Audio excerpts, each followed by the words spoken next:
അമ്മയെ രക്ഷിക്കാൻ കഴിയുന്ന ഒരു തെളിവും കിട്ടിയിട്ടില്ല.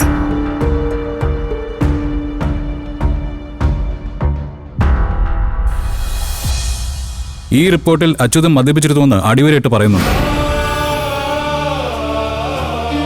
എന്റെ അമ്മയ്ക്ക് എന്റെ അച്ഛനെ കൊല്ലാൻ കഴിയില്ല.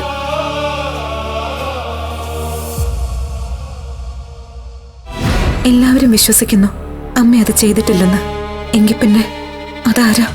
ആരോ ഒരാള് ഈ കൊലപാതകത്തിന് പിന്നിൽ ഒളിഞ്ഞിരിപ്പുണ്ട്. ദിവസങ്ങൾക്കുള്ളിൽ അമ്മയെ ഞാൻ പുറത്തിറക്കും. യഥാർത്ഥ പ്രതിയെ നിയമത്തിന് മുമ്പിൽ കൊണ്ടുവരികയും ചെയ്യും.